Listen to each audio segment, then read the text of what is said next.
Hi everyone, it's Mish, And Mark, and we're just doing something different.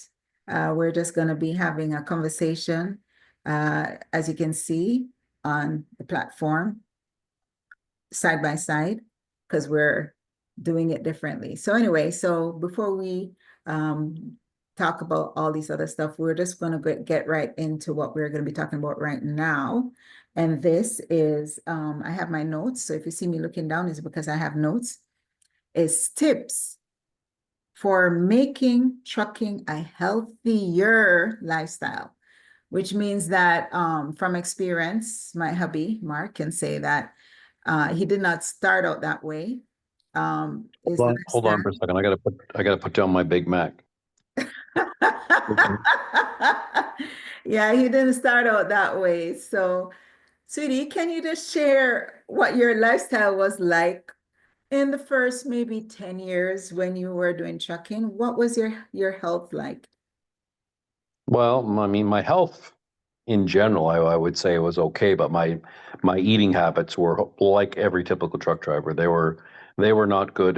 They basically were horrible. I was, you know, like trucking has changed and evolved over the years. There used to be plenty of places where you could go and sit in the restaurant, and the drivers have been around for the last, 15, 20, 30 years. They know what I'm talking about. There used to be buffets you could go to at the Petro or the Flying J. And anyway, but I would never generally eat anything necessarily. I was eating like chicken fried steak and pancakes and bacon and all kinds of stuff for breakfast with all kinds of syrup. And I was eating I mean, I can go on and on and on, but I was not eating, and I drink a lot of Dr. Pepper every day. Every day on the road, 6 pack, 8 pack, 10 pack, 10 Dr. Peppers a day, easy, just to go do it. So yeah, but I mean, that list sounds that's a bit extreme. But I mean, the guys that are out there know. I mean, I was just living fast food, just literally fast food. I didn't back in those days, 20, 30 years ago, we didn't have our fancy fridges and microwaves and all that. We just had coolers and stuff and maybe a little portable stove to heat up something. So you basically lived out of a truck stop, and then of course eating fast food was it wasn't so prevalent back then because you could go inside the truck stops and eat, but you ate garbage food. I mean, there was not, it wasn't like they were feeding you, steamed vegetables and rice and like that. I mean, I guess you could find that, but for the most part, it was always just all the typical staples, all the comfort foods, pasta and potatoes and just stuff that you could pack on the pounds really quick. Okay, so over that time period, um, what would you say that your health was like in terms of the kind of food that you were eating? What was your health like? Well, I mean, I wasn't really suffering very much, but if you want to get into, some of the consequences of my poor habits, I mean, like I used to eat a lot of things like I wasn't a salad guy. I certainly wasn't eating barely any fruit or anything like that. I would never take the odd time before I start out my week, like I would go, if I was going to go for 6, 8, 10 days in a row or whatever, I might take a few apples and oranges or grapes or something, just something to munch on. But for the most part, I wasn't eating much of that. And I would eat a lot of things like meatball subs and all that kind of stuff, just garbage food. And one of the negative side effects, at least that I found personally, because you weren't getting a lot of fiber, it was I was really constipated. Like, but I say all that not even to be funny. I mean, there were times where and when I couldn't have a bowel movement for like 3 and 4 days, and it was absolutely brutal. And it was self-induced. It wasn't because my necessarily because my health was super poor. It was just literally because I was eating garbage food and it just wouldn't do that, or it wouldn't process properly for the obvious reason. So I spent a lot of sleepless nights and tossing and turning, and my lower back was sore because I was all backed up and stuff. And then when I did have a bowel movement, when I did, it was I won't go into the details, but anyone with just visualize for themselves the disaster that would come into. And a lot of times, and I'm going to be overt and frank. I mean, it would with a bowel movement like that, it would often create a lot of like internal hemorrhoids and stuff like that. And drivers drivers know what I'm talking about because male or female, it doesn't matter. When you live that kind of lifestyle, it's not conducive to just proper digestion, proper bowel movements, regular bowel movements, all that kind of thing. So that's kind of the consequences to my poor diet, and and it didn't help. Obviously, one thing it didn't help either was just all the as my teeth would I mean, I have decent teeth, but I the all that constant drinking of soda just deteriorated all the enamel on my teeth, and that's why you see a lot of truck drivers with poor teeth and stuff like that. It's not so much that they just don't brush their teeth; it's just simply because you're drinking so much coffee and so much pop and so much stuff, and just it's not a it's not conducive to good hygiene and stuff like that. Okay, so given that you said this was mainly maybe about over 10 years ago, right? Oh, it was more than that. It was like good 15 to 20. So 20 years. So what caused you to switch over to something better? Like, and also what was your body like, your body type, and without making it sound bad, um, what was No, I your mean, I energy like? didn't. I mean, anyone who looked at me, I mean, I mean, to use kind of just maybe not necessarily politically correct terms, I was like what you would call skinny fat. I had a skinny frame, but I had a bit of a belly.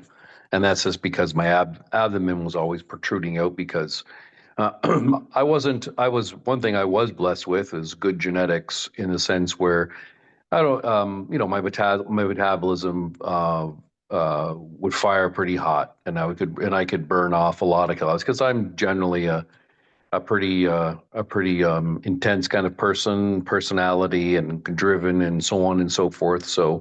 Um, so I didn't really gain a lot of weight necessarily, but I mean, I certainly, but you could see just that I had no muscle on my body. My arms were like that, and I had a bit of a gut, and I was about probably, well, when I started trucking 30 years ago, I think I might have weighed around, mm, maybe around, I was in the 130s, but then by the time about 10 years went by, I was about 145, 140. So I probably gained about 20 pounds, but it was just body fat and stuff like that. So did I have a, quote unquote fitness model looking body? That's definitely not. That's for sure. So, um, but yeah, but I was lucky. I should be probably about 400 pounds by the way I used to eat and the garbage that I used to eat. So believe me, there was nothing I was doing that was making me stay slim. It was just I was blessed with some decent genetics. My father was somebody who was thin his whole life, and he could pretty much eat anything he wanted and not really get fat. But I mean, just because you're not overweight doesn't mean you have good health. Plain and simple. You know, it's it's quite a misnomer to look at somebody and evaluate somebody by you look at somebody and go, oh, they're slim, so they got to be nice and healthy, and that's most times it's far from the truth. Okay, fair enough. And so you described what your health was like, you described what your body was like. What caused you to turn over a new leaf, make the changes? Well, I mean, there was a few things. I mean, I went through a divorce. That was something. I mean, I was just not happy with the way my body looked. And I have a cousin who was pretty much almost somebody who was a professional bodybuilder, and he was always encouraging me not to be like him but to get fit, and I never had any interest. I just thought anybody who went to a gym was like a what we used to call a meathead, you know the stereotype, that couldn't even spell the word barbell.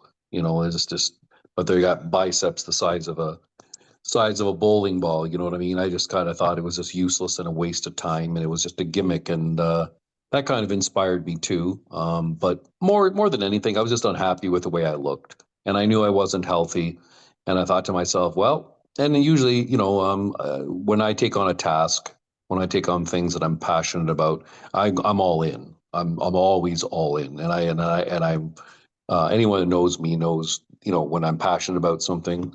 My wife knows that, that when I'm all in and sold out on whatever it is I'm doing. So I get into, and in this case, I got into the science of it, and that's what really attracted me. I never knew anything about nutrition. I never knew anything about taking care of your body, how to make a better body. I knew nothing. I knew absolutely nothing. So I literally just basically took it from a ground zero, grassroots kind of approach, and I started doing. Once I decided, okay, well, okay, let me look into it, and how do I make, how do I change my body? What do I got to do? So I just started looking into it, started just taking in all the people and teachers and things that I knew that were influencers, that were not like IFBB pro bodybuilders, but I mean, a few of those times I would look at some of them. But I got into the science of it, and people who were doing both. They were someone who was like, say, bodybuilding, but were like had PhDs and stuff like that in protein synthesis and bodybuilding and things of that nature, that had good degrees, that had stuff like that. So I looked around until I kind of filtered my way through it, and and I just jumped on the proverbial train and the journey and started going forward. And I just started devouring everything I could about any knowledge about, not only working out and understanding the science behind it, but also the nutrition. That was something that I really began to become very passionate about it, and I began to do the research. So how many years ago was this? It's been I think about 12 years now. Okay. And Between so 10 and 12 years, yeah. That'd be So fair. that's a lot of time for you to have turned over a new leaf and found out that this was better than what you did before. So now the question is, how do you feel after making these changes? It's been 10 or Oh, it's night and day.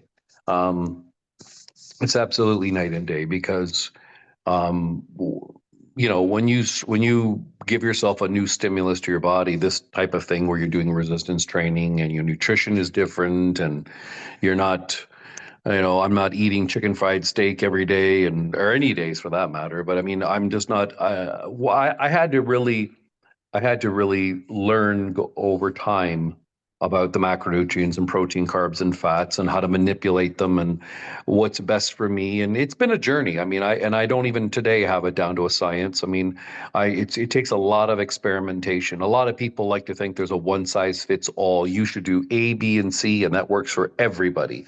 And that's for the furthest thing from the truth. I mean, I know what I'm doing in a sense. Where I understand nutrition, I understand my workouts and programming, and how to get the results that I want in regards to my body and my nutrition. But I'm not an expert, and it's a journey, and I'm constantly trying new things to see how. But one of the key factors that I found was beneficial to my journey is learning to listen to your body. Learning to listen to your body. That's key factor, because, like I said, you can tell people what to do. Most people, if they're interested, they'll listen. But a lot of the times, they'll find that what you're telling them doesn't work. There are some fundamentals, like in regards to weight loss and muscle building, that are basic, and there are uniform for everybody. But nutrition and personal, your journey and growth, they are very individual. So that's what I've come to find out, and it's always in the state of flux. Science is always changing. New information is coming in. There's a lot more things that we thought we knew 10 years ago, 15 years ago, 20 years ago. The science has now changed. There were days when times, as most people would know, when saturated fat was demonized and said it would, if eat fat, you'll get fat. Eating sugar will give you diabetes. All of these things we know now are myths, and they're completely wrong. And it's not because somebody was lying to you. It was just that the science, a lot of these fad diets and stuff, they were not. The science evolved, and they come to find out that a lot of the preconceived notions that we've had in the past. There's a lot more there, but this isn't. We don't have the time to go into all the details of all the different diet plans and things that have evolved over the years. But Probably we could do that um, another time too, because I'm sure people will be interested in hearing how things have evolved because there's so many information out there and some people are still using the old way of addressing nutrition or diets. Maybe if they understand that, look, maybe that worked then, and probably you should consider something that they now found out because, as you said, it's always evolving. I don't think we are evolving as fast as the different options or the different information that are surfacing these days. But at the end of the day, as you said, you did make a good point that it is an individual thing. Because if you try something that works for you, then it probably would benefit you most if you stick to it. But then if you see that you could probably improve on it, why not, right? So based on what you have said so far, what are you doing now that you were not doing maybe a couple years ago? And how is it working for you? In respect to what?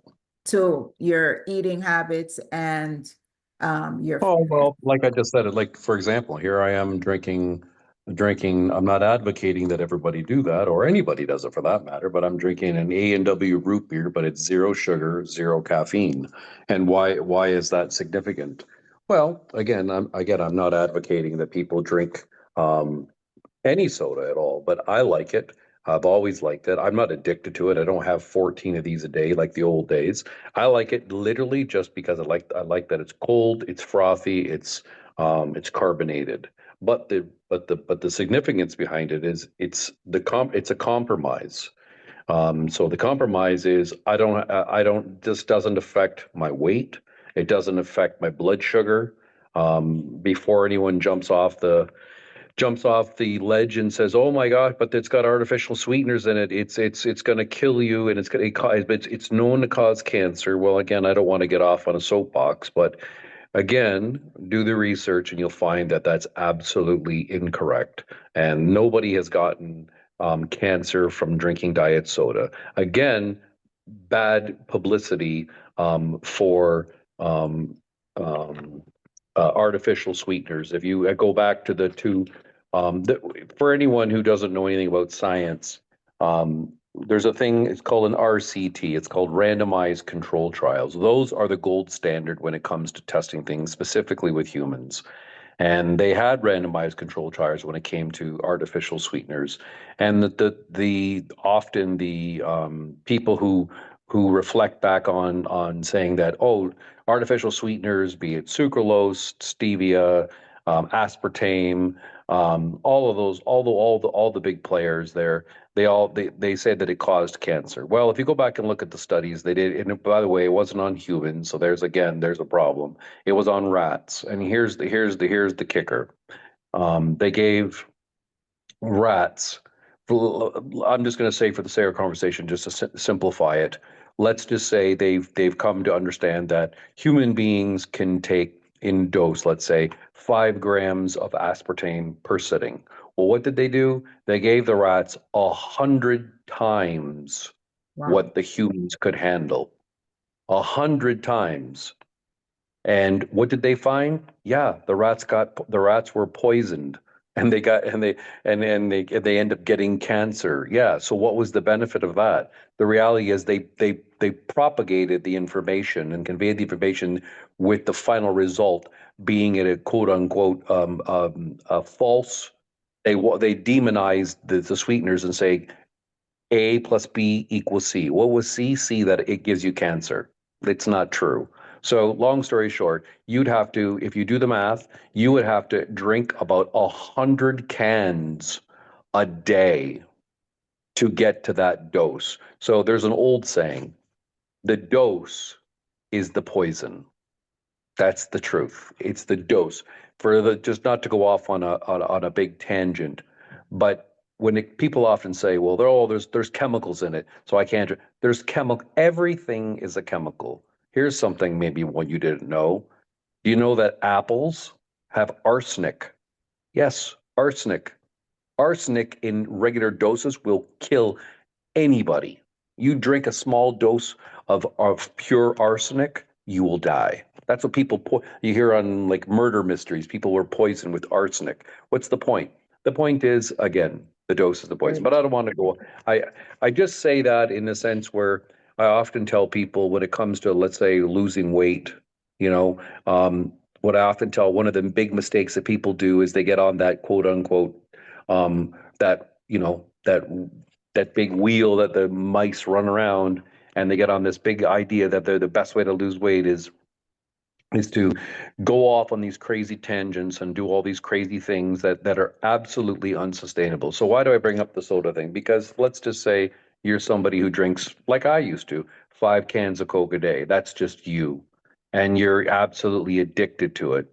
Well, I always like to, I framed kind of a saying, you're looking for victory, but in the case of weight loss, the best way and the most sustainable way is to have what they call small victories. And those small victories, if you literally just swapped out those 5 Coca-Colas for 5 Diet Coca-Colas, you have just taken literally daily out of your diet 1,000 calories. 1,000.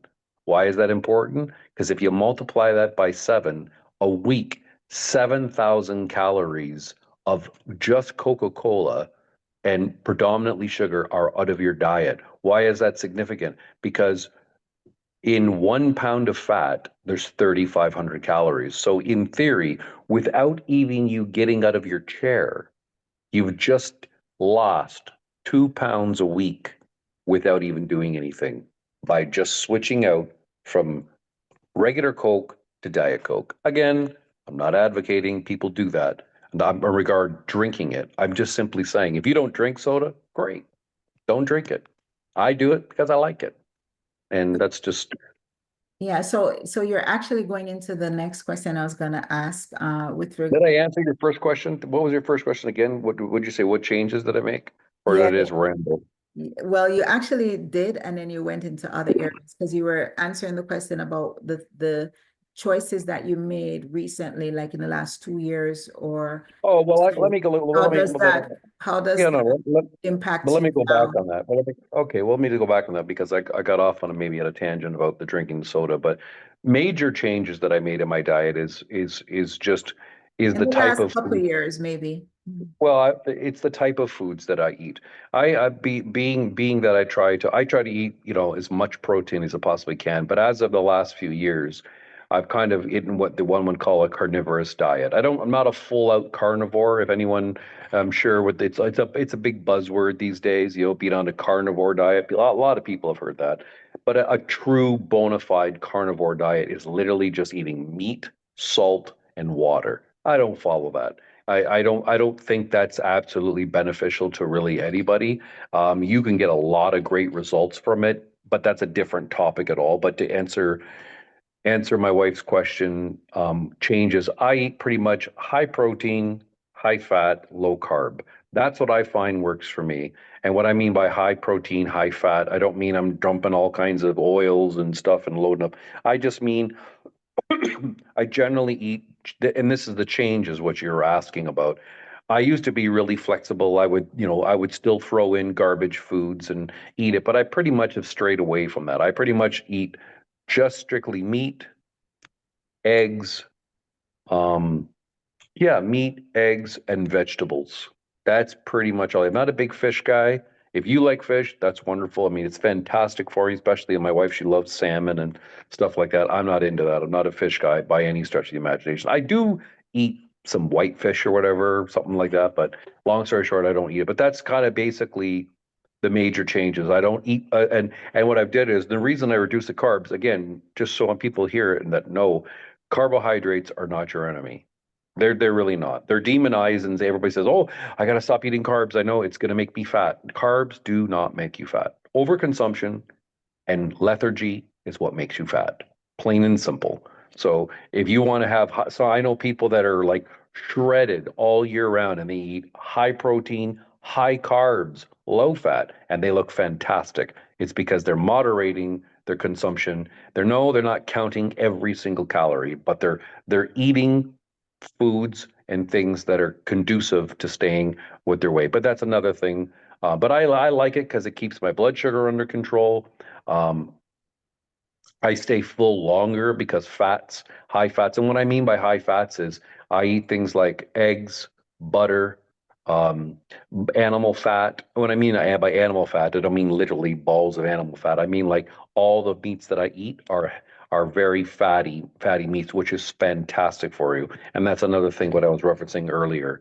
The days of demonizing saturated fats and animal fats is over. We now know for sure animal fats are great for you, not tons and tons and tons of it, because there obviously is the concern, obviously, for arteriosclerosis and things of that nature. But that's a different topic, and it's another nuanced topic.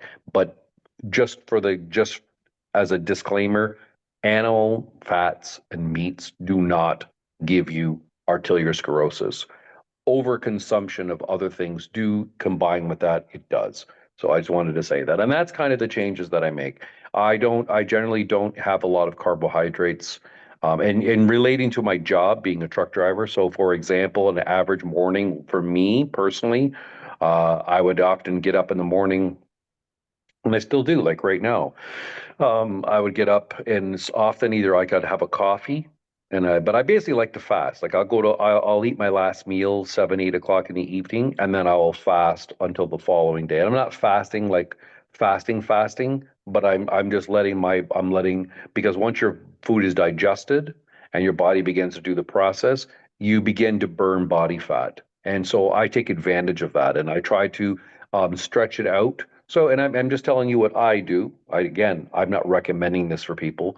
What I like to do a lot of the time is I'll get off in the morning and I'll get up in the morning and often I'll have, well, actually what I'll do is one of my tricks that I do for me personally is I will take a bottle of water, pardon me, and I will add a little scoop of electrolytes, and I take creatine, and creatine's fabulous for you. It's good for cognitive function, fantastic for your muscles, but it's just something I'm not recommending anybody take it that doesn't necessarily work out and all that. It has some serious benefits to that, but it doesn't. But it's I can explain that another time. But that's just something I do, but to keep myself hydrated. And then what I'll often do is have that, and maybe I'll have an energy drink, which gives me a little bit of caffeine. And again, going back to that earlier conversation we were having about um, energy drinks and stuff like that, there's zero sugar in it, 0 calories. It's sweetened with aspartame or stevia, and I like that. And again, I don't get jitters. I don't get all fired up. It just sustains me until like 12, 1 o'clock, and then I begin to bring on meals. And when I bring on my meals, I introduce meals that are high protein, high fat, low carb. And I try to use carbohydrates. I'm still eating carbohydrates during the week, but it's a bit, maybe 30 to 50 grams of carbs a day. But when I know, like, for example, let's say tomorrow I'm going to go home, or let's say tomorrow I'm going to be home or whatever, then the evening before, I'll load up on maybe like 100 grams of carbs. So I get replenish my carbohydrates or my glycogen levels. And then tomorrow when I go to the gym, I've got I tap into that and so on and so forth. But that's kind of how I changed over the last few years because I was tweaking it out. And again, like I said earlier, I'm just experimenting with it. So, um, because again, I'm listening to my body, and some things I'll go and for the sake of our conversation, hypothetically, I'll go, oh, I think I'm gonna have some sweet potato today, and I'll have a sweet potato. And like, oh, you know what? My stomach didn't feel good with that, so I just axe it out, and I go, okay, fine. I'll be try something else. Maybe have a cup of rice next time, and I go, oh, I felt great on that, and that's what I do. As I come with age and experiment, I learn to listen to my body. I don't. I used to just say, I don't care. I love Dairy Queen. I'm having it anyways, and then pay the price for it and pay dearly. So that's a good nugget of wisdom. Listen to your body. Good. On that note, so based on what you just said, you said that the energy drinks have zero sugar and they don't give you the jitters and so on. What is the difference between the Red Bull and the energy drinks that you choose to drink? Is there a difference? Yeah, that's just the ingredients that are, I'm not an expert on Red Bull itself, but I mean, Red Bull itself is, I think the caffeine content might be a little bit higher, but the ones that I haven't really drank many Red Bulls. I mean, I had tried them before, and I just found personally that it just made me wired for sound. But admittedly, years ago, I was drinking ones that had sugar in it, and then and the last I don't know, 5, 6 years, they come out with all these sugar-free ones, so which was great. So I capitalized on it. But the brand names that I use, I mean, there's Celsius, there's Bang. Um, those are the ones that I find. If you look at the ingredients in them, they're not.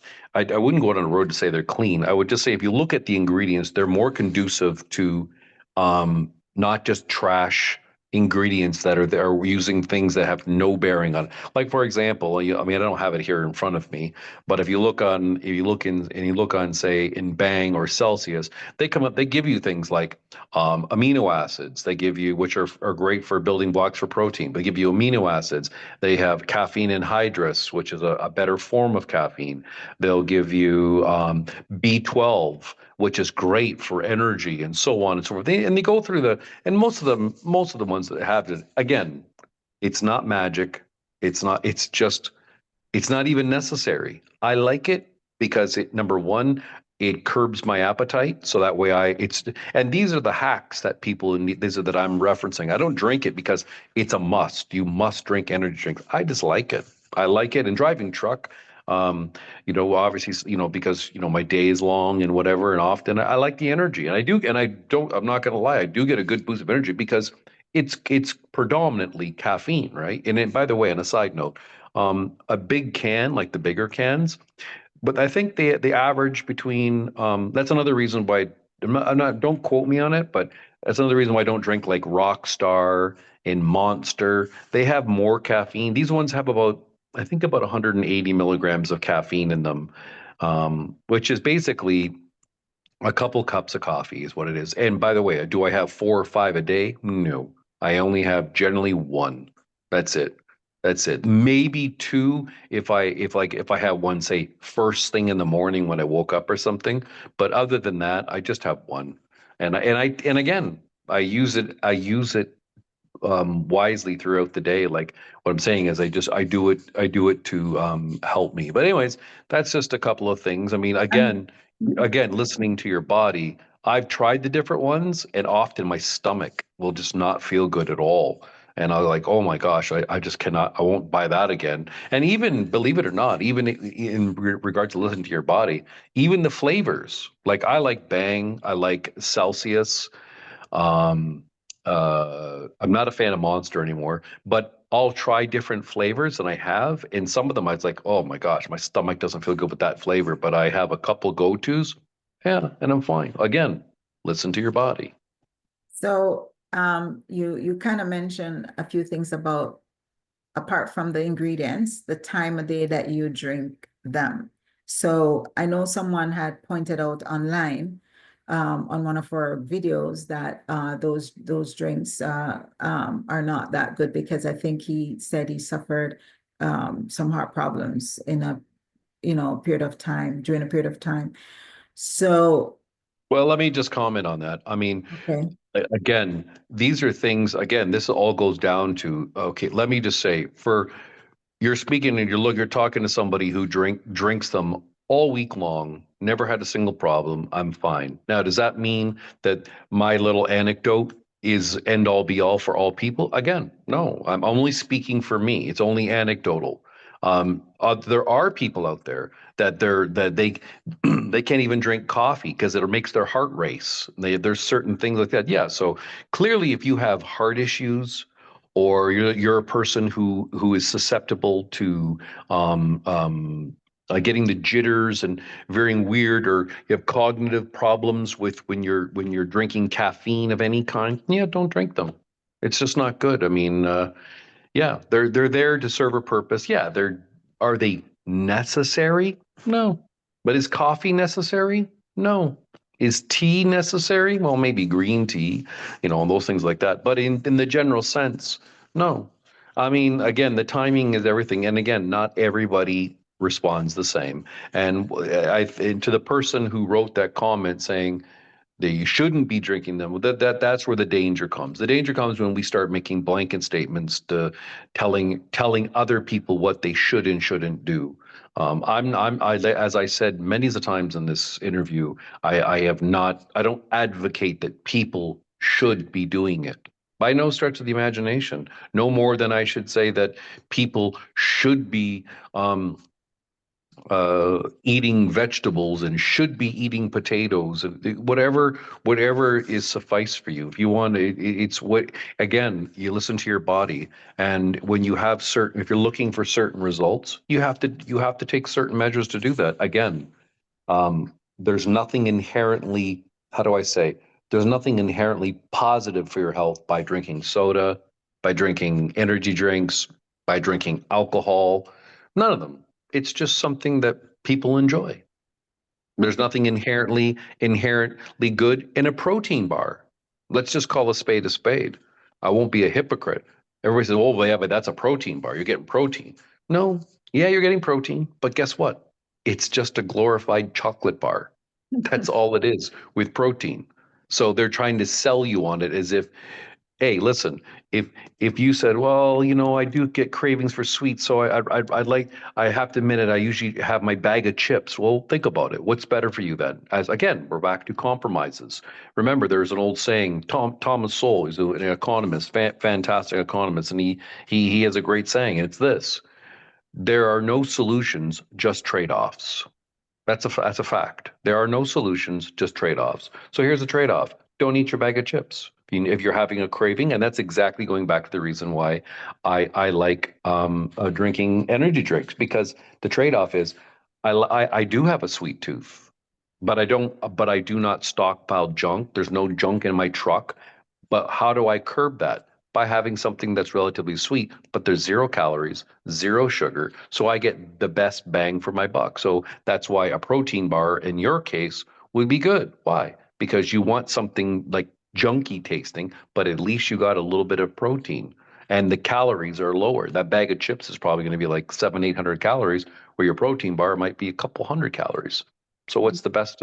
It's the best of the two options. If, and again, protein, a protein bar isn't necessary. I would rather say, if you had the willpower, go have 3 or 4 eggs. Much better option.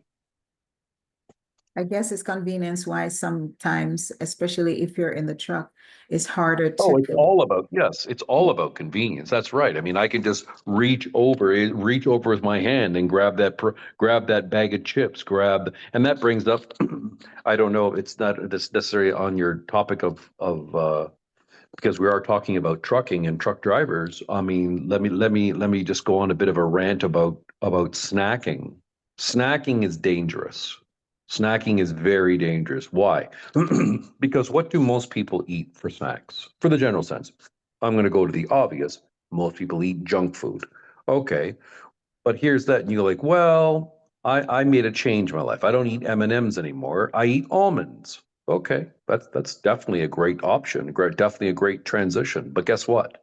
Look at the bag and look at the calories in that. People, and by the way, on a side note, most people don't eat dry almonds. Most people are eating, for the sake of our conversation, chocolate cover almonds or whatever. And Delicious. let's just say that they're not even good. They're off the chain good. It's like they've been dropped down from heaven. I myself, one of my vices is I love, well, the Americans call them toffee peanuts, but we call them in Canada beer nuts or whatever. They're like coated in sugar. Oh my gosh. I can kill one of those bags in a sitting, and then you get remorse after I just a small bag. Anyways, my point was, uh, um is that snacking in general, you don't need to snack.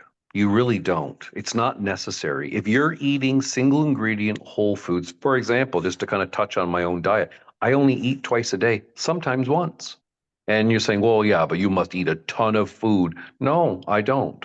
I really don't. Like, to give you an example, I may have for breakfast, like here's an example of talking about compromises. When I want to get out of the truck, I often go to the Waffle House. Now, before you jump to any conclusions, people say, oh, no, that's a greasy food. It's heart attack in a bag in there. No, again, I go in there and I discipline myself in the things that I know that I eat. What do I normally get in there? I always get like 6 scrambled eggs and 3 pork chops. That's it. No carbs, no toast, no grits, no anything. I'm talking about in the States, right? Yeah, so there you go. And you're saying, okay, well, so what's so big about that? Well, what's so big about that is it's high in protein and high in fat, and it keeps me satiated. And then if I begin even, and it, like let's just say I started my morning like that, I won't touch another speck of food until supper time. And it's not because I'm pressing really hard and going, oh my gosh, I'm starving. And I just, no, I'm sustained. And by the way, that's where my little energy drink, maybe around noon, 1 o'clock, I'll have an energy drink and it'll sustain me. I get that little nice little boost of caffeine and it just kind of, it allows me to burn that much body fat throughout the day and so on. And getting back to the snacking part, yeah, having stockpiling snacks in your truck are bad. Bad news. Get rid of them. Get rid of them. We like to virtue signal and go, but my snack is almonds and or walnuts. Okay, if you can eat the dry, non-roasted, non-salted walnuts, I don't know anybody who overindulges on walnuts, but I They'll know a be lot of choke, people, they'll be choking. including exactly. I know a lot of people, including myself, I could kill a bag of chocolate covered almonds, obviously, or Absolutely. or sweet and salty cashew. My wife loves cashews too. You can eat them and because they're dry roasted, they have some salt on them, and oh my gosh, they're like again sent from heaven above. And here's the point: this is what you do to them. You sit and you go, eat them, talking, eat them, and you don't notice anything. And you don't think, well, it's just a big handful. Read the label. Read the label. You can eat 4 or 5 handfuls.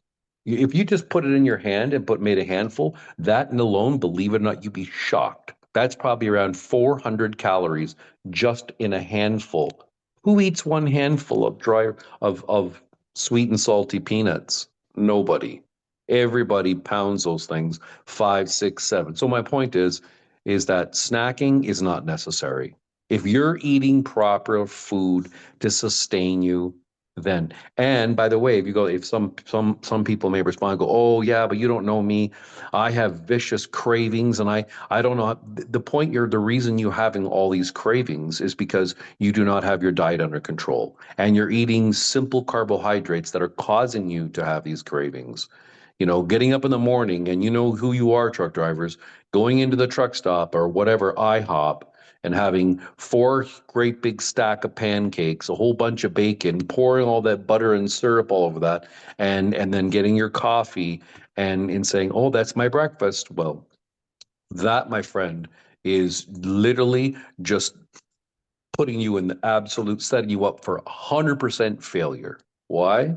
Because you're eating a bunch of simple carbohydrates that you ingest it, they spike your insulin, and because they're simple carbohydrates, meaning that your body processes them rapidly quick, your blood sugar drops, and then guess what happens?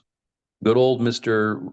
Ghrelin, which is a hunger hormone, it starts literally sending out the signals to raise your blood sugar. And what happens when you raise your blood sugar? It gets you wants you back to it drops it below baseline. So what happens is you get on this cycle. That's what it is. So what's the easiest way to get on the cycle? That's when you go, oh, I'm sure glad I got my chocolate covered peanuts here. And then you start mowing down the peanuts, and then that's what happens. And what do? You're up, you're down, you're up, you're down, you're up, you're down. And your insulin, your blood sugar, and that's why most truck drivers are generally, not all of them, but generally mostly all of them are severely overweight. And all of them are pre-diabetic, if not already diabetic. And a lot of heart attacks, all these things. I could go on all night. And this is the biggest reason because there's no reason for your blood sugar to be all over the map all day long. You should not be snacking at all during the day. And now you're saying, oh, well, wait a second. What about if I want to have some carrots and some vegetables? And okay, that's fine. That's fine because you know you're not going to overeat that. You're just not. But even fruit, this fruit is as much as nice as fruit is, it's pure sugar. It's not. I mean, it's controversial. My wife loves fruit. She has a routine. I'm not going to sit. I don't preach to her. She does her thing. But I'm just talking about what the science shows in regards to eating things. Is eating a few oranges, an apple, and some strawberries with a little bit of yogurt or something a better alternative than going to Starbucks and getting a big bagel with cheese and all over it in your big latte? Obviously. I'm not poo-pooing eating And it also depends on the time that you're eating that, because if you eat things that are high in sugar, particularly like the fruits, I don't eat it until I don't eat it later in the evening. I eat it in the morning, which means I'm moving around, I'm burning it off. As you said, calories in versus calories out. So I'm using it for energy. And again, those are carbs, right? Those are good carbs. Well, not necessarily. I mean but that's the first part of what you said is accurate in the sense where, yes, if you wake up in the morning and for the sake of conversation and just pound in four oranges, whatever, four oranges, two strawberries, and a big piece of pineapple, and go that will skyrocket your insulin and then drop it. But if you temper that like you like your schedule, and you said actually it's not even accurate what you said in regards to the morning, because that's not what you do. You No, don't I get up in the mean in the morning. morning. No, I don't mean like first thing in the morning. I'm saying in the morning, if you eat it because whenever I eat my fruits, it's usually before noon. So I don't eat it like Yeah, in like the evening. midday having some. It's Yeah, no, before noon. that's yeah, that's perfectly fine because you will get that little bit of a boost. But what I recommend, and I've even recommended my wife, but she's her own person. I don't stranglehold her on it. She does whatever she wants to do, right? But if you're gonna, my suggestion, especially to truck drivers, if you're gonna have some fruit or whatever it is, have fruit with protein. And what I mean by protein is I'm not saying have a piece of chicken. You can whatever if whatever is good for you. Have some protein. Good option is like maybe some Greek yogurt if you can handle that. Like I said, maybe a couple scrambled eggs or boiled eggs and some fruit. That's fine. That kind of combination is far more beneficial to your body I agree. than stopping. And why is that? Why is the fruit with the protein in terms of what you recommended are good? Why? Oh, because protein, because um, uh, when you there's what they call the glycemic there's what they call the glycemic index, and that means and fruits are high in the which, and that's just, if you're not familiar with the glycemic index, what it is that the FDA has rated foods on how they affect blood sugar. For example, if you had for the just for the sake of our conversation, if you had um, I don't know, a big chocolate bar, let's just say.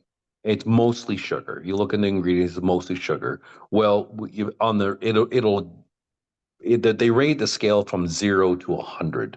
100 being the highest point of your glycemic index, zero being baseline. So the point is, to answer your question in short, some things and especially fruit will really raise. That's why diabetics don't eat fruit in general sense, because it's way just skyrockets your blood sugar. But the caveat is, if you had mixed macronutrients, meaning you had carbohydrates mixed with protein, what happens is that it blunts the glycemic index. It blunts the glycemic index and your blood sugar response.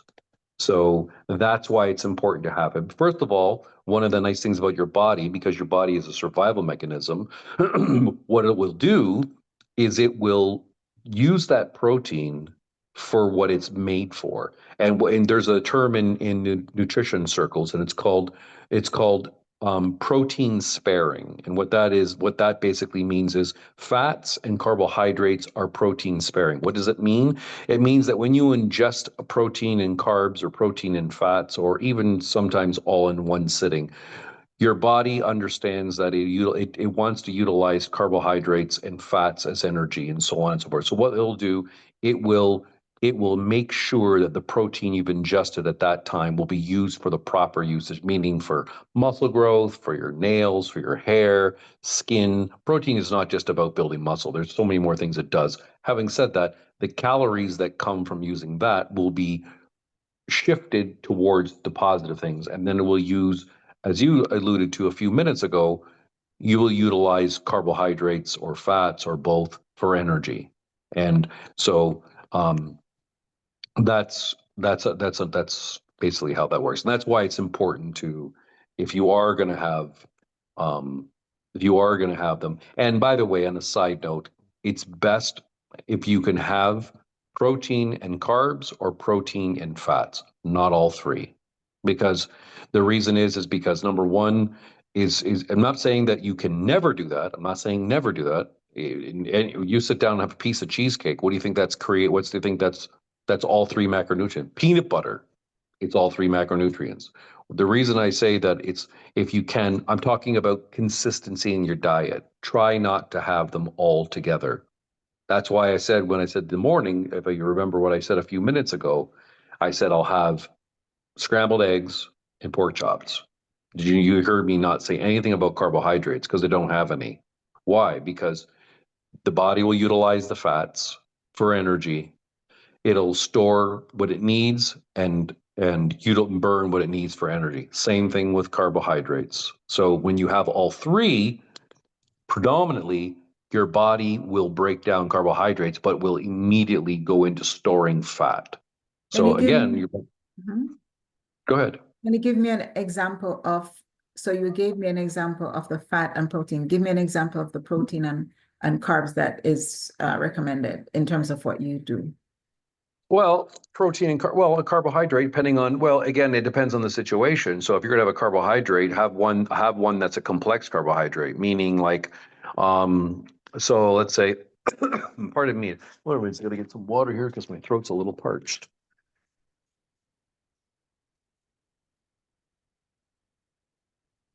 So if you're going to, again, here's an example. You're waking up in the morning. Let's just say you're saying, well, I'm a breakfast person. I got to have breakfast as soon as I roll out of bed. Okay, that's fine. Well, here's the best option for you on that note. Just as Michelle was alluding to earlier, have some protein, but with some fruits. Because, and the reason I say that is one of the benefits of fruit is the fact that it comes with fiber. If you get up in the morning and say, well, I love my toast. I love my toast. Toast, waste of your time. Why? Because it's number one, it's pretty much nutritionally bereft of any value. Bread is just a simple carbohydrate. You want value out of it. There's no fiber. If you look in the bit, they'll say, "Well, yeah, I can look at it. My wheat toast says, yeah, those are added fibers, pretty much added fiber, and it's not a whole food. It's absolutely heavily processed. So get the benefit of having something that's natural. Remember, I said to you, try, not always, if you can, try to eat single ingredient foods. So, for example, getting up in the morning and say, "Oh yeah, but I got to have breakfast." Okay, so a great go-to is eggs, any way you want them. Anyway, I love scrambled eggs. My wife loves boiled eggs. Great, that's a great combination. Have some boiled eggs, and have that for just for breakfast. But if you're going to have carbohydrates, try to have ones that are low glycemic, and that's just basically things that you can, basically things you can have that won't spike your insulin so rapidly. Things like oatmeal.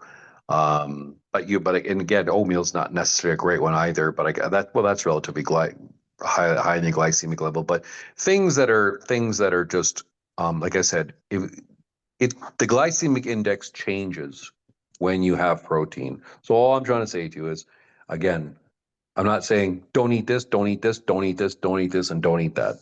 It's if you can modify your diet to be in your best interest. For example, like I said, and by the way, I haven't even mentioned it yet, but another great option for people if you're say, well, I'm not a big breakfast guy. I don't mind. How about a protein shake? Protein is so fantastic. It's bioavailable. It's fantastic. It's relatively cheap. You can buy like and when I say a protein shake, I mean literally they go get the jug you would at a supplement store, and get a scoop of protein, throw it in a cup, add some water, boom, there you go. But have some food with it. You can do that or make a smoothie. As I said, I think years ago I made some videos on making actually bringing a blender in the truck. Most trucks these days, and truck drivers know, they all have power inverters for the most part. So you could bring a little bullet, ninja bullet, make yourself a nice smoothie in the morning if you're not a big breakfast person. Or you're trying to change your habits, compromise instead of quote unquote going to Starbucks and getting your big frappe, cappuccino, whatever thing you're going, or having two donuts. I mean, I'm stating the obvious. But try again. Try making having small victories into I people don't need to be taught what's good food, what's bad food. I mean, everybody knows that an orange is far more beneficial than a donut. I mean, nobody needs to be taught that. They already know that. But let's just face it, who doesn't like donuts? Who doesn't like a chocolate bar? Who doesn't like things that are hyper palatable? That's the problem. And that's why they're hard to quit. So I kind of went off on a tangent there, but you asked about carbohydrates. If you're going to have carbohydrates um, throughout your day, have carbohydrate again, not throughout your day. I mean, like with your meal, have carbohydrate that you know that are going to serve you well in regards to your nutrition, like things like a white potato, red potatoes, mixed veg, making things. And by the way, on a side note, we'll probably get into that because you've mentioned it, but meal prepping is just so needed and beneficial. I can't go on about that. I could go on about that forever. And having said that, like when you're having, like in my own truck, um, like I have protein and vegetables. That's it. That's all I have in there. And your vegetables is not the whatever vegetables you want. And you can have a carb. Meaning when I say carb, if you want a white potato or a sweet potato or cauliflower mash or rice or things that and when I say rice, I don't mean 5 scoops of rice where you're having 3/4 of your plate on a big hill with with that and putting a whole bunch of whatever sauces on it. No, I'm just talking about a cup of rice and with vegetables, having a meal that's beneficial to you. Okay. So you actually went into some of the points that I was gonna raise in terms of how would you suggest, you know, prioritizing healthier choices? And particularly, we're coming to the end of 2024, and I know a lot of people are thinking about making some changes. I mean, people start thinking about like New Year resolutions, but at the same time, not necessarily do they keep it, but at the same time, it's something that they could consider. And given that, you know, the last few years were some rough years. We came out of COVID, and then people are just, in other words, they got back into the restaurants and stuff. And I know a lot of people were so happy. It's like they were just swarming the restaurants, trying to get as much as they could out of, fast food and so on, because they were not able to get some of these opportunities during COVID. And I know it's been 4 years since, but we also had some issues in 2021, 2022, a little bit. So you could say mostly 2 years that we have been fully able to go and eat out. So I think a lot of people have been flocking that opportunity. And now that people I would say have gone back into more of a bad habit. I think this is a good time to kind of like step back and look and see if the choices that we have been making, especially throughout the last couple of years or even 4 years, um, how are they impacting our health, and what could we do differently next year coming up 2025? We don't know what's going to be like. And even what we had said too, it seems like some of these respiratory type of diseases or viruses, they affect people with certain underlying issues, for example, diabetes. And if you are already borderline in that category, then you're prone to be one of the persons who are going to suffer most. So what advice would you give, apart from what you've said so far? Because you've touched on a lot of things that I was going to talk about or ask you about. And let's talk about maybe even apart from the eating part of it, like what can you do to keep yourself healthy outside of just the Well, well, I can't get away from the food part because here's just a tip that a lot of people have difficulty with. And it's a really good tip. It's a twofold tip is personally what your trigger foods are. You know what you have in your house.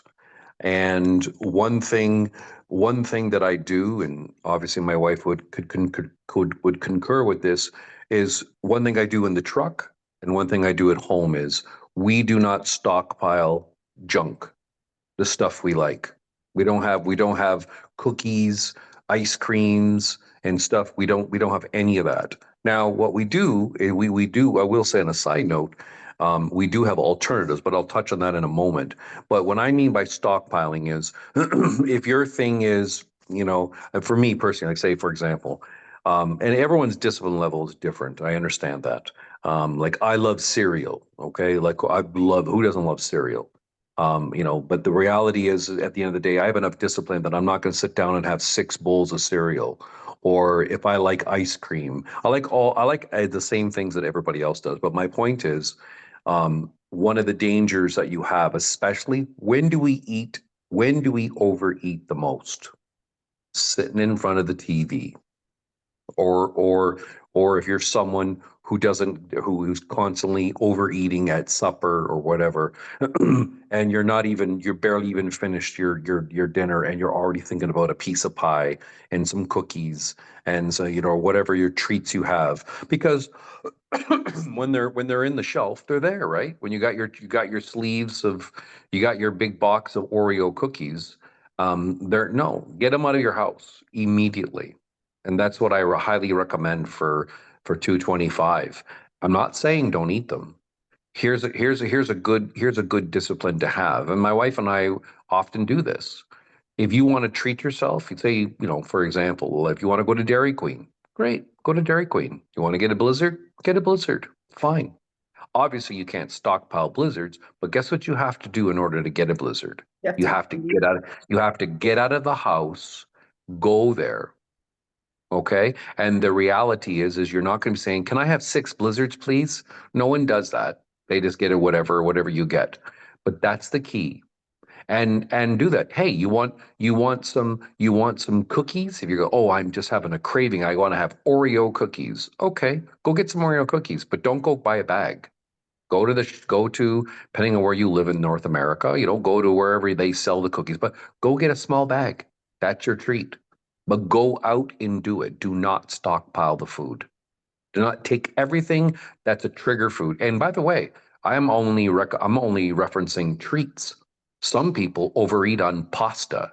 Some people can't stop eating um, whatever French fries. It's just their thing every day. They gotta have when they have one fry, they gotta have the whole. They gotta deep fry them in their deep fryer, and they gotta eat. If that triggers you and you can't stop eating, get it out of your house. And again, treat it like it is. The word, it's a treat.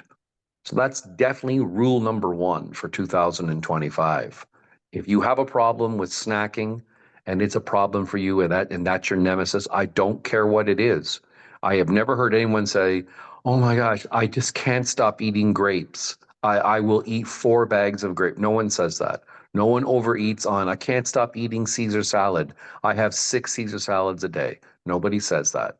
But who doesn't eat who can't sit down and eat an entire sleeve of Oreo cookies? Come on, they're amazing. Who can't sit down and eat a bag of chocolate covered almonds or a box of Smarties or whatever? You name your poison.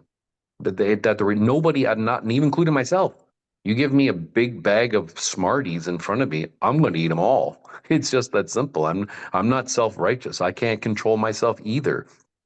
That's why I don't stockpile them. So fast forwarding to the truck, same. I don't have to go over it. Same premise. Do not stockpile anything.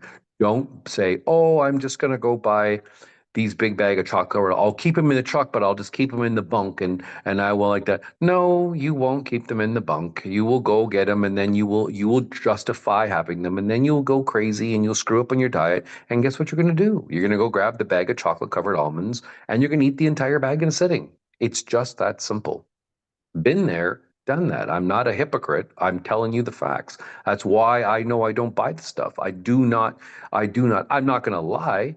I have the discipline to go, quote unquote, go buy a chocolate bar and I'll get it. And I do. But I'm not advocating people do it. But I don't buy a box of chocolate bars. I don't go to the shoppers or to the shopping mall and say, "Okay, this week I'm going to have some cookies, so I'm going to buy a bag of Chips Ahoy, bring them in the truck." That's what people do. So there's two things that are absolutely imperative.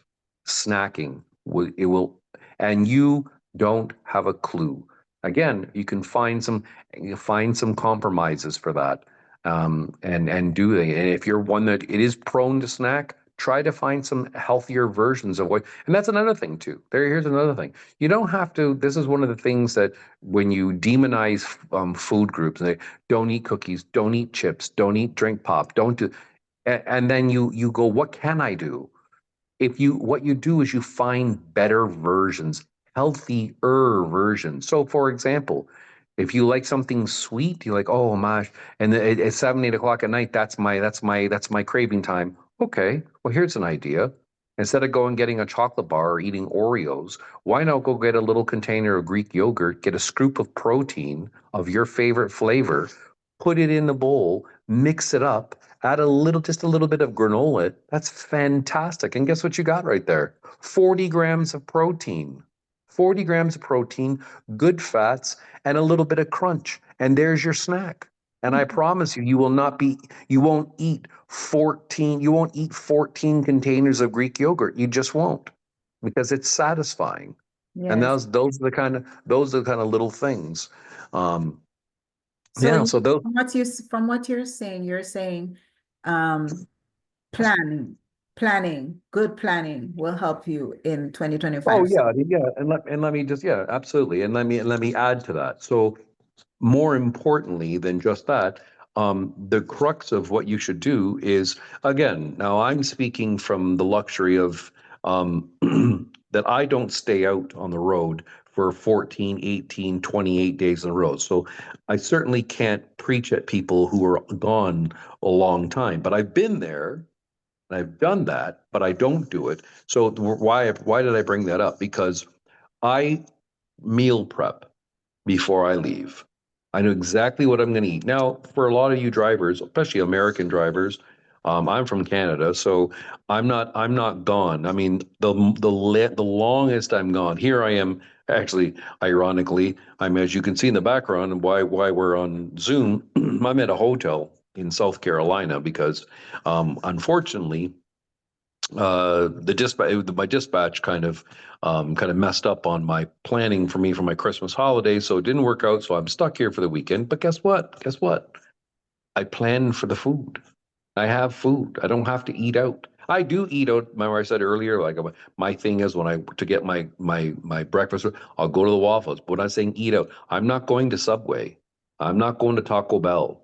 I'm not eating in the truck stops. I have all my food in the truck. Even today, I was gonna go. Not that it was gonna be bad. I was gonna go to the Outback Steakhouse and go have a nice steak. But even my wife encouraged me and said, "Why don't you just go eat one of your meals in the truck?" And I'm like, "Okay, sure." It doesn't matter. I mean, it's not like I wasn't going to eat it, but I mean, like, I wasn't going to go to the restaurant and have, you know, two bowls of pasta. But my point is that And then prepping. we were able to kill two birds with one stone. We were able to actually have a virtual meal. So it worked out. Yeah, exactly. So I got to spend the evening having dinner with my wife. So, but yeah, the meal I can't express. And listen, if you're one of those people who are out 15, 18 days at a time. Okay. So there are much better. Okay. If you're not in a position where, like myself, where you can go home and cook all your meals and all that, but for you drivers who are out there, you know that there are some things that you can buy and put in your truck. Number one, you can put a toaster oven in your truck and cook food. Number two, you can go buy a small crock pot and you can make great meals. That's in it. So I don't need to preach to anybody. Everybody knows that this is 2024. There are fantastic gadgets out there that you can cook. My point is, there are plenty of opportunities for you to let me rephrase that. There are no excuses for you to be eating at that McDonald's every day. There are none. The only excuse you can have is that you have zero discipline and you're just not that concerned about your health. Or you're lying to yourself and going, "Oh, I feel great. I don't I'm happy with my weight and whatever and I'm fine, so I'll just continue on my pattern." Okay, that's fine. But that doesn't really do anything for anyone because if you're eating garbage food, there's an old saying, garbage in, garbage out. You're if you're treating yourself once a week when you go, oh, once a week I go to Wendy's and have a big burger and fry. Okay, great. So what? That's nothing wrong with that at all. It's your the predominant part of your diet, 98% of your diet isn't good. Is good, I mean. So then there's no problem. I'm a flexible dieter. I don't eat perfect if you weigh if there's no such thing anyways, but I'm not drinking kale drinks and spinach drinks and smoothies. I have whatever I want, but I know how to organize it in a sense that and discipline myself in order to do that. So that's I'm belaboring the point now. So yeah, Okay, so pre in light of pre-planning your meals and doing that. Sorry, go ahead. that, the pre-planning of your meals, and also looking forward to a healthier lifestyle in 2025. What does that look like in terms of moving? Because one thing people may think that it's all about just the diet, but how do you incorporate that with moving Well, one around thing and ensuring that you're exercising, given the fact that you're in the truck for long periods of time? Well, that's a good question. And to your point, actually, you just have to. I mean, obviously, moving is a certain is important. And let's just face it. What do we do all day? We do nothing. We sit in the truck behind a wheel for the most part. We have opportunities to get out, and everybody knows that when you're on a tight schedule, you can't take 30 minutes here, 30 minutes there, and have the leisure and just kind of do whatever. You're stuck in that truck. But there are different things you can do. Like when you do take your 30-minute break, get outside and go for a walk. Maybe skip a meal. Hey, there's an idea. Hey, that's maybe something you never thought of. Maybe skip a meal. There's nothing wrong with that. Have something in the boat that go take a 30-minute walk if you have it.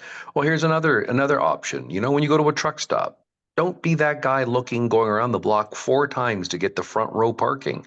Go in the very back Mhm. and purposely walk. You go to a rest area. I'm being serious when I say this. It's tedious, but it's true. And I do it myself because I do it on purpose because I want the benefit of it. When I go into a rest area and I got to go pee, I don't go to the first parking lot. I go to the very end of the driveway, like you're getting ready to exit the highway, and I walk back just to get the exercise. Do some do some static stretching when you get out of the truck and do that. Purposely get out and walk around, do kind of a walk around your truck, continue to exercise. But more importantly, if you're one of those people who are on the road and you're saying, "Oh, well, I'm on the road for 25 days. I can't get to a gym every second day." Okay, there's nothing wrong, but I will say this much. In the midst of that 25 days being out on the road, I mean, you can get a membership at certain gyms, like the big ones, like Planet Fitness or LA Fitness, and and just go find yourself a gym in the area. Parking a truck obviously is a problem. I mean, because when you're in most truck stops are like not conducive to being in a good area where it's all built up. It's all in the middle of nowhere. But here, listen, I'm not going to preach at anybody in the sense of saying you better get to the gym or it's just a waste of your time. Obviously not. But getting to the gym is certainly important. But here's something on a caveat. As a caveat, bring your own gym. What do you mean, you say? I just pulled into a truck stop the other day, and what do I see? I see a guy outside literally working out. What was he doing? He had two things of dumbbells in the front. If you have two dumbbells, and I'm talking about the ones that come with the extra weight that are adjustable. If you have two dumbbells, you can work out every day of the week. And guess what you can do? A full body workout. All you need is dumbbells. You really do. I can give you all kinds of examples of exercise, but I won't because that's not part of the questioning. But that's my point. That guy there, and I stopped him, and he was in good shape too. He wasn't jacked or anything, but he was in good shape. You could see him, his nice muscle definition. And he was a nice guy. He was from Nigeria, And I said, "Oh, buddy," and I said, and I know people are going to stop and say, "Oh yeah, what you think I'm going to get out there when it's minus 15 and going to be doing, obviously not." But the reality is that you can make compromises. Okay, get out there with your winter jacket on, with your winter gloves, and go get your dumbbells, do some exercises. There really is. There's no excuse for you not to be getting exercise. Is that the quintessential gym workout? No, it's obviously way better to I don't I here I am in a hotel. Guess what? I went down and most hotels don't have amazing gyms. The gym I was down there, it ain't amazing, but guess what it has? Dumbbells, a pull-up rack, whatever. But the reason I say all that is it's not like my gym, but that's my whole point. The whole idea is to, especially at this job, is to keep moving. I'm not saying your as a truck driver, your whole life's goal is to be ripped and jacked and look like a bodybuilder. You won't. I'm not even worried about it. But staying relatively fit, matching your diet with exercise. And there's just so much you can do. And you don't even need a guy like me to tell you anything. YouTube's your best friend. You could literally Google full body workouts with 2 dumbbell sets. What's the best? And you will get 1,000 links to different videos and showing you what you can do. And it's so simple. It's just a matter of taking control of your health. So getting back to what Michelle had referenced, 2025 can be different for you, but the key factor is this: small victories. Just take an inventory of your daily life. This isn't about you going on a crazy diet, going to lose 200 pounds, and you want to do it in 3 months. This is about looking at is first, obviously, it's like being in a relationship, but the relationship is just between three people, you, yourself, and I. You know what I'm saying? And you're going to have that conversation with yourself, and you're going, and anyone who's obviously honest is look at their lives and go, okay. And this is the key factor I said about small victories. And so I can encourage you to do this. This isn't about, okay, all of a sudden you're going to have to revolutionize all your diet, throw everything away in the garbage, start eating carrots, drinking green smoothies. No, that stuff is unsustainable. And it really is garbage. All you need to do is be honest. Be honest with yourself and look at you and say, where can I make some small changes that I'm willing to admit? And remember, I said, there are no solutions, just trade offs. That's it. And you will notice remember, I gave the analogy earlier and we started this conversation about the 5 cans of Coke. That's 7,000 calories right out of your diet, and you haven't even done an ounce of work. That's what I'm talking about in small victories. Instead of having your traditional wake up in the morning and go get your egg McMuffin from McDonald's, make a couple boiled eggs, buy a couple boiled eggs. Matter of fact, truck stops even sell them. I wouldn't eat them because I wouldn't eat anything in the package. But the reality is that That's there funny. are yeah, there are certainly better alternatives. And again, I don't need to school people on that. You're well aware of the different options that you have. They're just like I said, the key is small victories and staying encouraged. Are you going to be perfect? No. Are you going to mess up? Sure. But just continue on. You've got time. No one, including myself, is getting ready to do a photo shoot. No one's getting ready to be on a fitness magazine. You're just trying to be the best version of you, and it's better than 2024. So meet 2025 with a sense of accomplishment and goals that you have set in mind. Small goals that are easily obtained. I wouldn't say easy, but easier obtained than doing crazy things, looking at your belly and going, I've got to lose 60 pounds. I want this belly gone by June. Okay, now all of a sudden you're under stress. You don't have to do that. Just say, I want to begin the process. That's all. It's just that simple. When people go get marriage counseling because their marriage is failing, they don't get 2 sessions. And the guy goes, okay, guys, I've done all I can do here. That's it. We're over. Have at it. Have a great marriage. Bye. No, it's a long process. It's a growing process. And and all I'll say to you guys is, men and women, you will be shocked at what you can accomplish with small victories.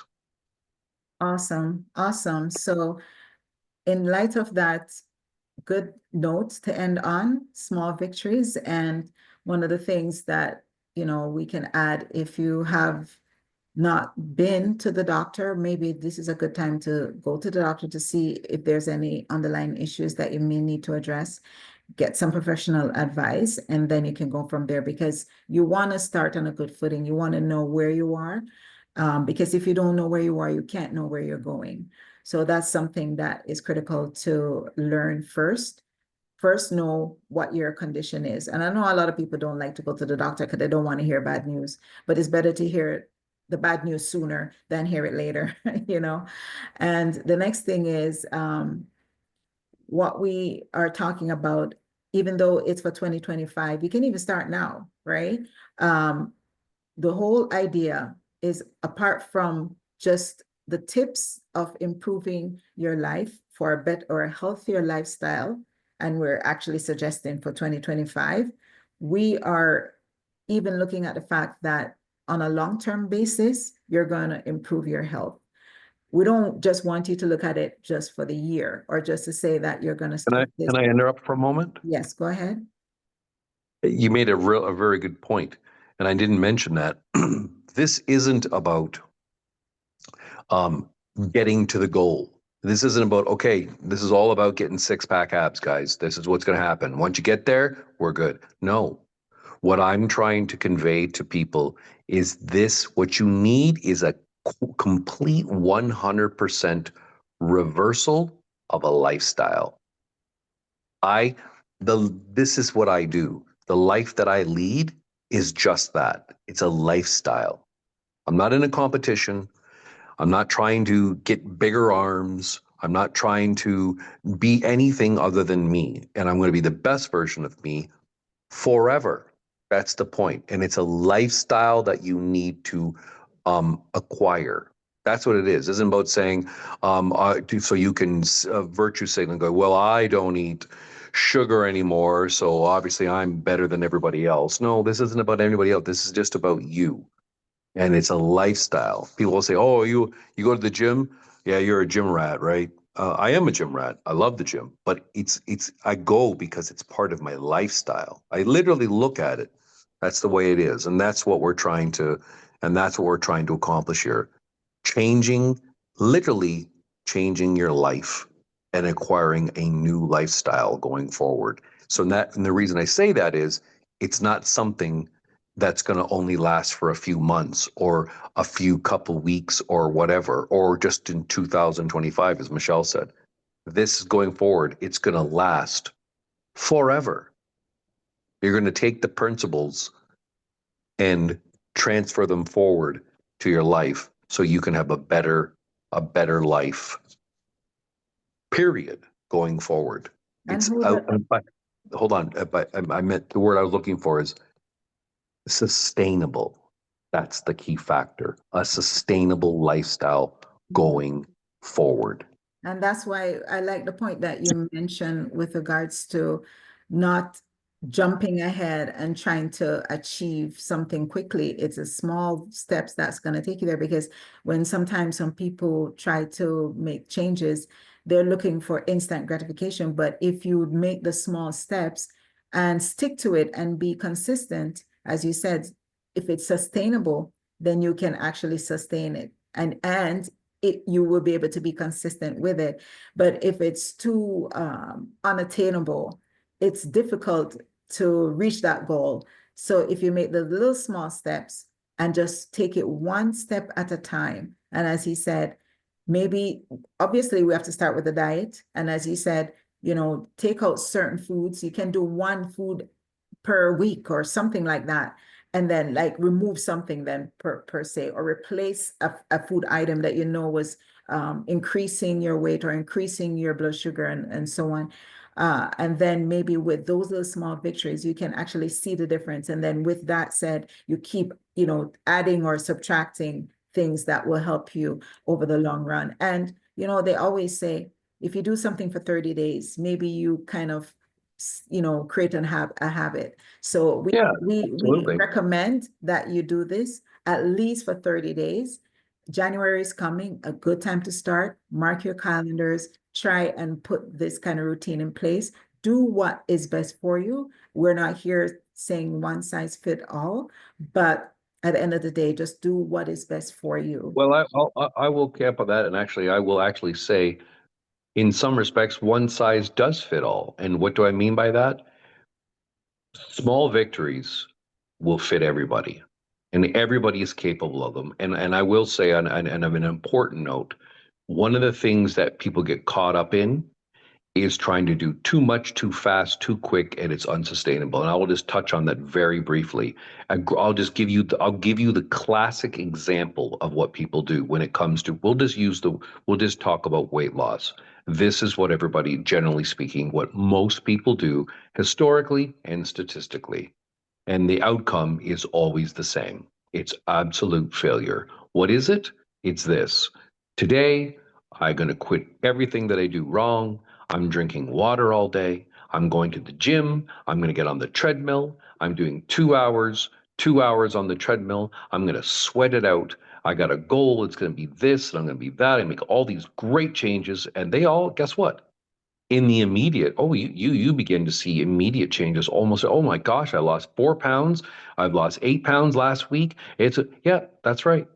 But what you don't realize is living on 500 calories a day and starving yourself and running on the treadmill for 4 hours a day. And I'm obviously exaggerating, but you get the point, is absolutely unsustainable. And you'll get that immediate contact high when you look in the mirror and go, oh my gosh, I look at the scale. That's another thing, not necessarily the mirror. You look at the scale and go, I dropped 8 pounds in 2 weeks. Oh my gosh, it's working. Amazing. Yeah. But most of it is water weight in the very beginning, for one, just for those who know. And number two, you're starving yourself.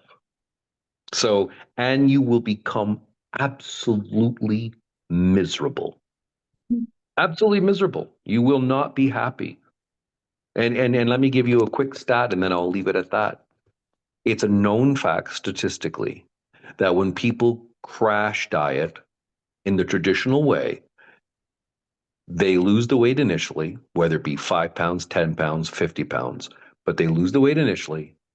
And in very due time, they gain it all back plus 25%. That's a statistical fact. Don't take my word on it. Do the research. And one big example of that, anecdotally, is if anyone remembers the TV show Big Fat Loser. Well, they were taking people that were 5 and 6 and 700 pounds, and they were crash dieting, doing. Well, you saw the TV show if you watched it, and guess what? 95% of those people all gain the weight back. Even the winners, they gain it all back plus 20%. Only, I think, for the sake of conversation, out of the whatever, we'll just use a percentage. Out of the 100 people that were on there, only about 3 or 4 people were able to keep the weight off. Why? Because they did it absolutely insanely and could never sustain it. So I encourage you to really follow that mentality of small victories, not at a snail's pace in a sense where, well, I went for a 5 minute walk today and that's what I've done today. So that's one victory for the day. That can be, but I'm talking about generalizing, saying, I'm not gonna, I'm gonna walk more. I'm gonna drink water instead of fruit juice or Coca-Cola or whatever you get the point. Small victories. And if you can get those over time, you will sustain that because it will become, like Michelle accurately said, after 30 days, it will become a habit. And when we keep habits, generally speaking, we keep them forever because it's part of our lifestyle. Awesome. And on that note, we'll end with, we could say a slogan, maintain a sustainable lifestyle, and it will become a lifetime commitment. Thank you so Absolutely. much. Thank you so much, Mark, my hubby, for joining me on this topic today. And as we always say, we know that these type of topics are not necessarily people may not want to gravitate towards it immediately, but we know that it is really something that is worth sharing. And based on his experience, we can see the benefits. And I must say that I can see that there has been great improvement, even in the last couple of years since we met, that the choices that he has made have been really quite exhilarating and profitable and beneficial. So we are so grateful that we can not just speak because we can talk about it, but we are speaking from experience. And thank you so much for sharing this, my sweetie. And with no further ado, as we say, we thank you so much, guys, for subscribing, liking, sharing our videos, and bringing us to the number of subscribers that we are at right now. And we just are appreciative of your support, as you've been doing a great job with that. And as we always say, let's Let's keep keep it it real. real. Ciao, guys. Bye. Mwah.